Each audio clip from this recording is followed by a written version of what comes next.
Hello नमस्कार साथियों, GCP science classes में आपका हार्दिक अभिनंदन है। जैसा कि बेटा हम पढ़ रहे हैं फिजिक्स और केमिस्ट्री के अनसॉल्व पेपर को, जिसमें फिजिक्स का 5वां सेट चल रहा है और केमिस्ट्री के 4 सेट कंप्लीट हो चुके हैं। बहुत ही जल्द आपके सामने 5वां सेट लेकर आएंगे। क्लियर? तो चलते हैं क्वेश्चन नंबर जो 5 हो चुके थे 6वें की ओर। और 6वां क्वेश्चन बोल रहा है पीएन संधि डायोड के अग्र अभिनत विन्यास को समझाइए।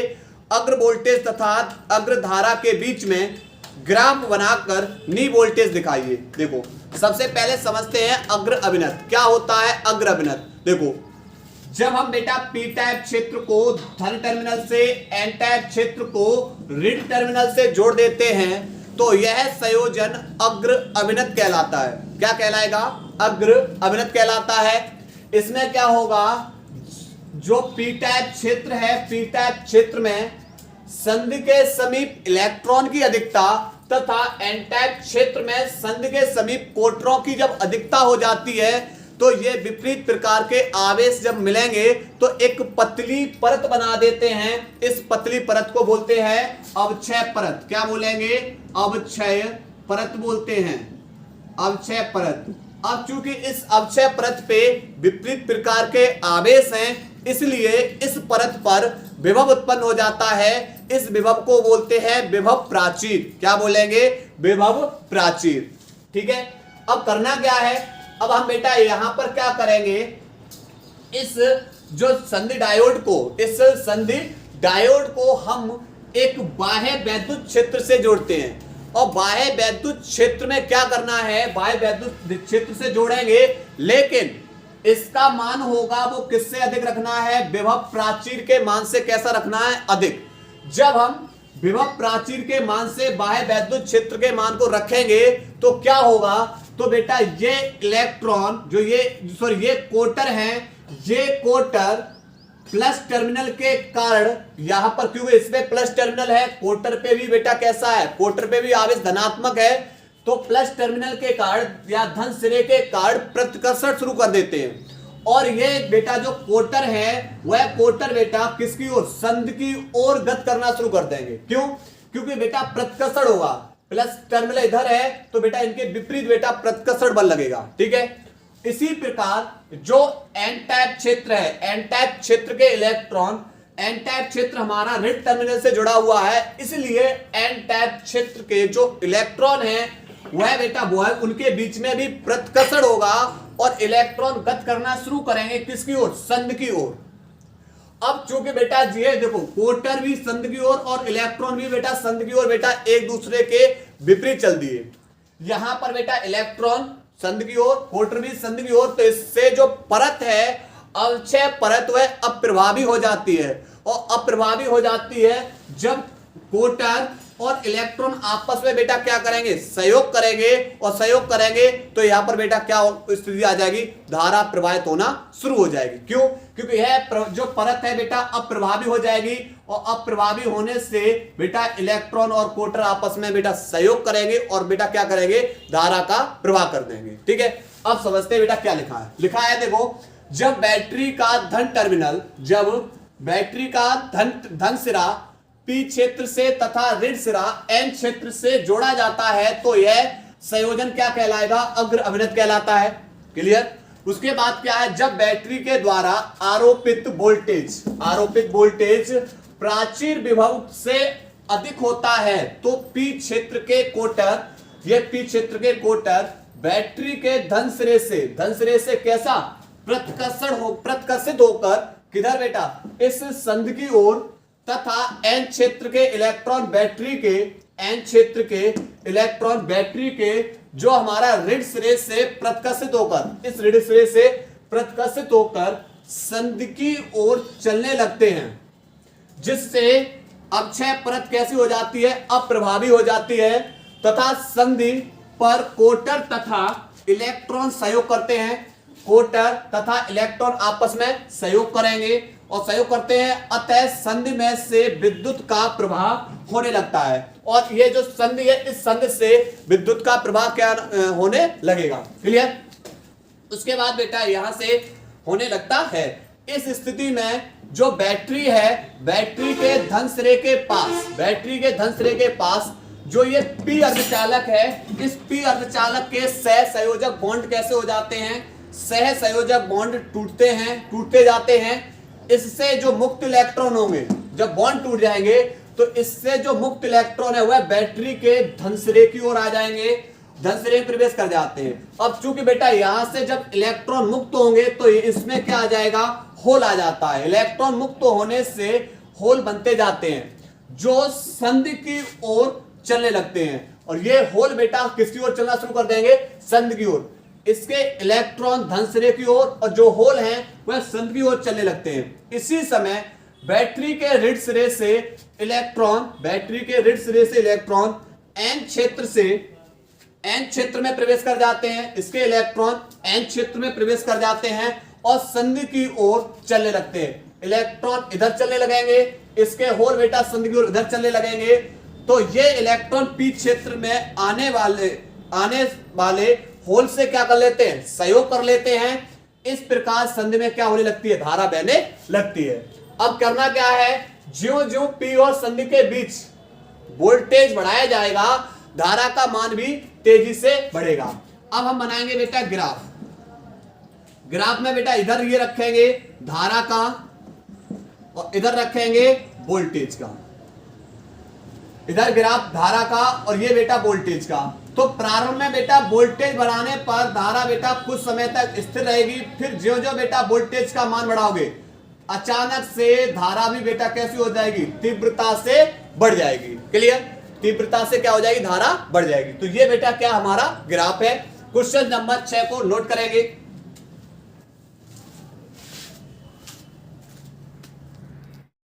इसके बाद बेटा क्वेश्चन नंबर 6 का अथवा क्या कह रहा है, पीएन संधि डायोड के उत्क्रम अभिन्नत विन्यास की क्रिया समझाइए, उत्क्रम वोल्टेज तथा उत्क्रम धारा के बीच ग्राफ बनाकर भंजक वोल्टता दर्शाइए। देखो क्या है हमारा उत्क्रम अभिन्नत।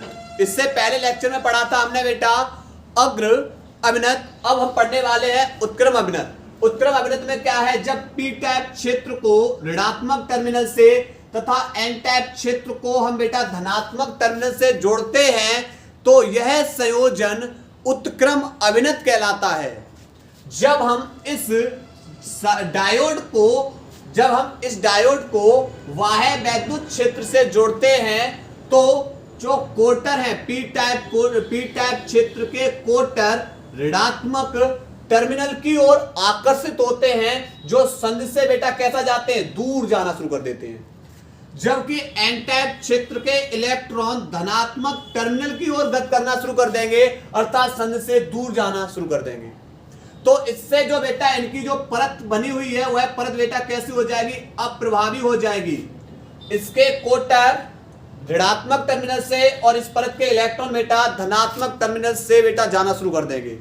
तो यह परत अप्रभावी हो जाएगी, मतलब यहां से कोटर और इलेक्ट्रॉन संधि से दूर जा रहे हैं और संधि से दूर जाने की वजह से इस संधि में विद्युत धारा का चालन नहीं होगा। लेकिन क्या है, तापीय उत्तेजन के कारण पी क्षेत्र में, तापीय उत्तेजन के कारण क्या होगा, जो हमारा पी क्षेत्र है, पी क्षेत्र में कुछ इलेक्ट्रॉन तथा एन क्षेत्र में कुछ कोटर उपस्थित रहते हैं, जो बैटरी के कारण संधि की ओर चलने लगते हैं। बैटरी के कारण किसकी ओर चलने लगेंगे, संधि की ओर चलने लगेंगे, जिससे बहुत ही अल्प मात्रा में धारा का उत्पन्न होता है। बहुत ही कम मात्रा में क्या होगी, धारा उत्पन्न होगी। उत्क्रम वोल्टेज बढ़ाने पर प्रारंभ में, उत्क्रम वोल्टेज को बढ़ाएंगे तो प्रारंभ में बेटा क्या होगी, धारा नियत रहेगी, किंतु बहुत अधिक उत्क्रम वोल्टेज लगाने पर संधि के पास वाले जो अर्धचालक के जो सहसंयोजक बॉन्ड होते हैं वह कैसे हो जाते हैं, टूट जाते हैं, जिससे कोटर तथा इलेक्ट्रॉन की संख्या कैसी हो जाएगी, बढ़ जाएगी। जब बॉन्ड टूटेंगे, इलेक्ट्रॉनों की संख्या और कोटर की संख्या बढ़ जाएगी तो धारा का मान भी एकदम तेजी से बढ़ जाएगा। अगर हम बात करें ग्राफ की तो यह हमारा वोल्टेज ग्राफ रहेगा, यह हमारा धारा ग्राफ, धारा होगी माइक्रो एम्पियर में, ठीक है। प्रारंभ में बेटा धारा का मान बेटा कैसा रहेगा, नियत रहेगा कुछ हद तक, लेकिन फिर क्या होगा, अचानक से जैसे ही अर्धचालक में बेटा सहसंयोजक बॉन्ड टूटेंगे, कोटर और इलेक्ट्रॉन संख्या बढ़ेगी, धारा का मान तेजी से बढ़ जाएगा। धारा का मान क्या होगा, तेजी से बढ़ जाएगा। और जहां पर बेटा ये धारा का मान तेजी से बढ़ रहा है, यही क्या बन जाएगी, भंजक वोल्टता। क्या बन जाएगी, भंजक वोल्टता। क्लियर, ये बेटा हमारी भंजक वोल्टता हो जाएगी। नोट करेंगे क्वेश्चन नंबर 6 के अथवा को। इसके बाद बेटा प्रश्न नंबर 7, सातवां प्रश्न क्या बोल रहा है, बोर के क्वांटम सिद्धांत की सहायता से यह दिखाइए कि nवीं कक्षा में परिक्रमण करते हुए किसी इलेक्ट्रॉन की कक्षा की परिधि n लैम्डा के बराबर होती है। लैम्डा इलेक्ट्रॉन की दे ब्रोगली तरंग है, तरंग दैर्घ्य है। हाइड्रोजन परमाणु में n बराबर 1 तथा n बराबर 3 ऊर्जा स्तरों के बीच उत्सर्जन तथा अवशोषण वर्णक्रम रेखाओं को प्रदर्शित कीजिए। देखो मैंने मान लिया, माना इलेक्ट्रॉन nवीं कक्षा में गति करता है। कौन सी कक्षा में गति कर रहा है, nवीं कक्षा में गति करता है। तब कोणीय संवेग बराबर होगा h/2π के। अब nवीं कक्षा में गति कर रहा है तो n से गुणा कर देंगे। कोणीय संवेग को लिखते हैं mvr बराबर nh/2π। अब मुझे परिधि बनानी है तो 2π ये भाग में है, दूसरी ओर जाके गुणा में, ये दोनों बेटा m और b गुणा में है, दूसरी ओर जाके भाग में। तो 2πr बराबर nh/ ये गुणा में है, दूसरी ओर जाके भाग में, और ये भाग में थे, दूसरी ओर जाके गुणा में। क्लियर। लेकिन बेटा दे ब्रोगली तरंग दैर्घ्य लैम्डा बराबर होता है h/p, p हमारा होता है संवेग, और संवेग बराबर होता है द्रव्यमान गुणा वेग। p की जगह लगाएंगे बेटा तो लैम्डा बराबर हो जाएगा h/p की जगह लगाएंगे m इंटू में b। m ये बेटा गुणा में है, भाग में है, दूसरी ओर जाके गुणा में हो जाएगा, तो m लैम्डा बराबर हो जाएगा h/b। क्लियर। इसे समीकरण नंबर 1 h/b का मान समीकरण 1 में रखने पर h/b का मान समीकरण 1 में रखने पर रखेंगे तो देखो 2πr बराबर n h/b, और h/b बराबर क्या है, m लैम्डा वट्टे m से बेटा क्या हो जाएगा, m कैंसिल हो जाएगा, तो 2πr बराबर बचेगा n लैम्डा, और ये 2πr बेटा ये हमारी क्या है, परिधि। 2πr क्या हमारी ये परिधि है, तो परिधि बराबर हो जाएगा किसके, n लैम्डा के।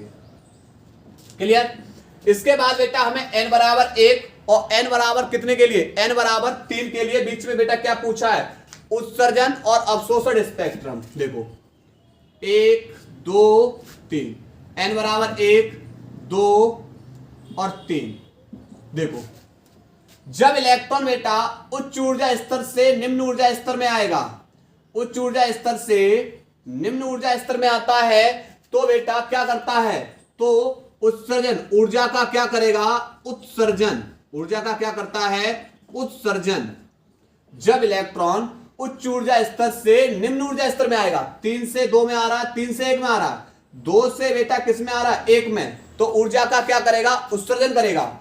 और जब इलेक्ट्रॉन निम्न ऊर्जा स्तर से उच्च ऊर्जा स्तर में जाएगा, निम्न ऊर्जा स्तर से कहां पर जाएगा, उच्च ऊर्जा स्तर में, 1 से 2 में जा रहा है, 1 से बेटा किस में जा रहा है, 3 में जा रहा है, 2 से बेटा किस में जा रहा है, 3 में जा रहा है। तो ध्यान रखना, जब ऊर्जा का उत्सर्जन, जब इलेक्ट्रॉन उच्च ऊर्जा निम्न ऊर्जा स्तर से उच्च ऊर्जा स्तर में जाता है, तब ऊर्जा का क्या करता है, अवशोषण।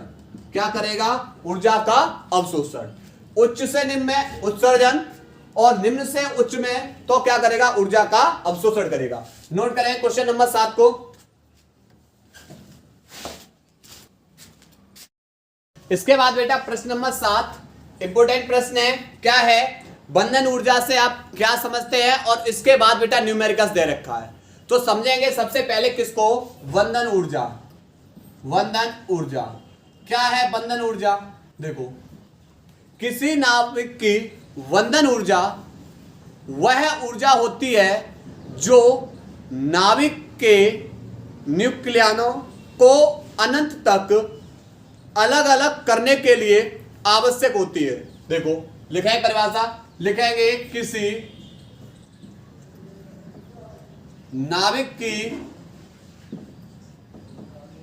बंधन ऊर्जा वह ऊर्जा है जो नाविक के न्यूक्लियनों को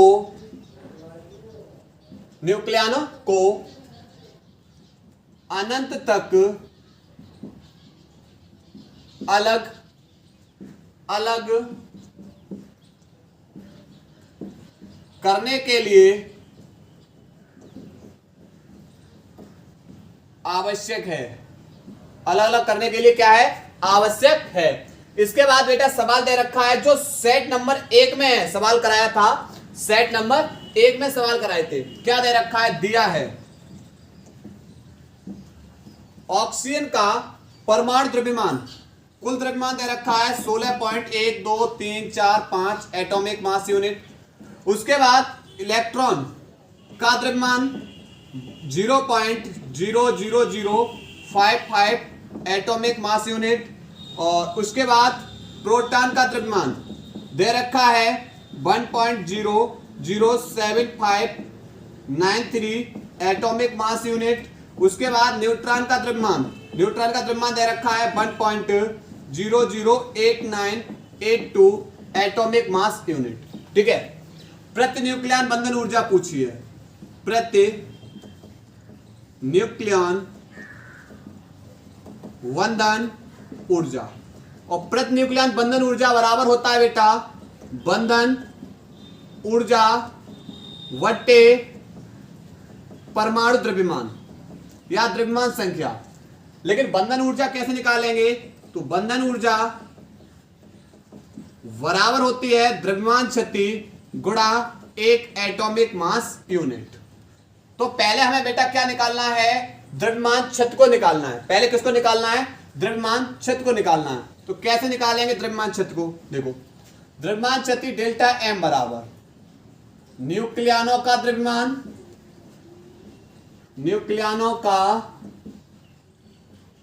द्रव्यमान माइनस कुल द्रव्यमान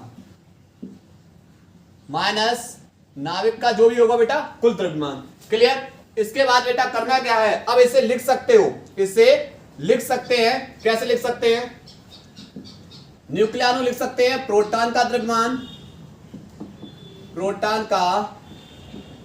द्रव्यमान प्लस न्यूट्रॉन का द्रव्यमान, क्योंकि न्यूक्लियन में प्रोटॉन और न्यूट्रॉन का द्रव्यमान में से घटाएंगे नाविक का द्रव्यमान माइनस इलेक्ट्रॉन का द्रव्यमान। क्लियर? अब देखो ये हमें पता है कि एक इलेक्ट्रॉन का द्रव्यमान इतना है, एक प्रोटॉन का द्रव्यमान इतना है और एक न्यूट्रॉन का द्रव्यमान इतना है। पर एक ऑक्सीजन के अंदर इसका परमाणु क्रमांक 8 होता है और परमाणु द्रव्यमान कितना होता है? 16। तुलना कर देंगे एक्स जेड ए से, जेड बराबर ई बराबर कितना होता है? पी। क्लियर? एक ऑक्सीजन के अंदर बेटा परमाणु क्रमांक 8 है, इलेक्ट्रॉन की संख्या भी 8 है, प्रोटॉनों की संख्या भी 8 है। तो एक इलेक्ट्रॉन का द्रव्यमान, ऑक्सीजन के अंदर एक इलेक्ट्रॉन का द्रव्यमान इतना है तो 8 का कितना हो जाएगा? प्रोटॉन का इतना है तो बेटा 8 का कितना हो जाएगा? अब न्यूट्रॉन की संख्या कितनी हो जाएगी? तो 16 में से 8 घटा दो बेटा, कितने आ जाएंगे? 8 न्यूट्रॉन आ जाएंगे। तो लगाएंगे एक प्रोटॉन का द्रव्यमान बेटा 1.00759 पर बेटा कितने हैं? प्रोटॉन की संख्या कितनी है? 8 प्लस एक न्यूट्रॉन का द्रव्यमान है 1.008982 पर बेटा न्यूट्रॉन का द्रव्यमान संख्या कितनी है 8, मल्टीप्लाई 8 से कर दो। एक का इतना तो 8 के कितने हो जाएंगे, माइनस नाभिक का द्रव्यमान 16.12345 माइनस इलेक्ट्रॉन का द्रव्यमान, एक इलेक्ट्रॉन का द्रव्यमान कितना है 0.00055 पर बेटा इलेक्ट्रॉन की संख्या कितनी है 8, इलेक्ट्रॉन की संख्या कितनी है 8, तो 8 से मल्टीप्लाई। ठीक है, अब करना क्या है, अब बेटा मल्टीप्लाई करेंगे। अब क्या करेंगे, मल्टीप्लाई। देखो 8 तिये 24, 8 तिया 24, 8 ने 72 और 2 74, 7, 8 पंजे 40, 40 और 7 47, 8 सत्ते 56, 8 सत्ते 56 और 4 60, और उसके बाद यहां पर 56 और 60 और 0 और 8 एकम 8, 1 2 3 4 5 6, 1 2 3 4 5 और 1 6, यहां दशमलव आ जाएगा। क्लियर, प्लस 8 का गुणा इसमें करेंगे, 8 दूनी 16, 8 अट्ठे 64, 64 और 1 65, 6 8 ने 72 और 6 78, 7 8 अट्ठे 64, 7 71, 8 71 और 8 का बेटा 0 गुणा करें 0 और 8 एकम 8, यहां दशमलव आ जाएगा। क्लियर, उसके बाद माइनस 16.12345 माइनस 8 पंजे 40 और 8 पंजे 40 और 4 44, 1 2 3 4 5, 1 2 3 4 5, दशमलव यहां आ जाएगा बेटा। क्लियर, अब करना क्या है, इन दोनों को घटाइए, इन दोनों को घटाएंगे और इन दोनों को क्या कर देंगे, जोड़ देंगे। इन दोनों को जोड़ेंगे और इसको क्या कर देंगे, घटा देंगे। देखो 8.06074 में जोड़ेंगे 8.071856, 6 और 4 10, 5 और 4 9 और 1 10, 8 7 15 और 1 16, 2, उसके बाद 7 और 6 13 और 8 और 8 16, यहां पर आ जाएगा बेटा दशमलव। ठीक है, में से घटाएंगे, अब इसमें से इसे घटा दो, 16.12345 दशमलव नीचे 1 2 4 4 0 घटाएंगे बेटा 0, यहां बचेगा बेटा 6, यहां 6 बचेगा और उसके बाद यहां पर 5, यहां 9, यहां 9 और यहां पर बेटा बचेगा 5, ये बचेगा 15.99560, 15.99560। ठीक है, अब करना क्या है बेटा, अब इसमें से इसे घटा दो, तो इसमें से इसे घटाएंगे। देखो कैसे, 0.132600 दशमलव के नीचे दशमलव 99560 और 51 घटाएंगे बेटा। देखो 0 0 0, 12 में से 5 गए 7, 12 में से 3, यहां 0 बचेगा, 2.5 लेंगे, यहां 10 में से 1, यहां पर बचेगा 0, तो बेटा ये आएगा 0.137000 आता रहेगा बेटा। ये हमारा क्या निकला, ये हमारा निकला किसमें, एटॉमिक मास यूनिट के अंदर द्रव्यमान शक्ति। पर हमें क्या निकालनी, इसके बाद हमें निकालनी बंधन ऊर्जा, तो हम निकालेंगे बंधन ऊर्जा। बंधन ऊर्जा डेल्टा एम इंटू में एक एटॉमिक मास यूनिट, बंधन ऊर्जा है 0.137 और एटॉमिक मास यूनिट बेटा 931 द्रव्यमान इलेक्ट्रॉन वोल्ट, 931 द्रव्यमान इलेक्ट्रॉन वोल्ट। क्लियर, तो ये बेटा हमारा एटॉमिक मास यूनिट बदल जाएगा द्रव्यमान इलेक्ट्रॉन वोल्ट के अंदर। अब देखो गुणा कर रहे हैं, 137 में बेटा गुणा करेंगे 931 का, तो 7 3 1, 3 सत्ते 21, 3 9 और 2 11, 3 एकम 3 और 1 4, 9 सत्ते 63, 9 सत्ते 63, 9 तिया 27 और 6 33 और 9 एकम 9, 9 और 3 12। अब देखो 7 3 और 1 4, 3 2 5, 4 और 3 7, 2 1, तो ये बेटा निकलेगी बंधन ऊर्जा 12 7 5 4 7 के अंक बाद दशमलव में 3, तो 3 अंक बाद बेटा क्या लगा देंगे, दशमलव लगा देंगे। ये द्रव्यमान इलेक्ट्रॉन वोल्ट के अंदर निकाली बेटा हमने बंधन ऊर्जा। अब हमें निकालनी है प्रति न्यूक्लियन बंधन ऊर्जा, प्रति न्यूक्लियन बंधन ऊर्जा। तो बेटा बंधन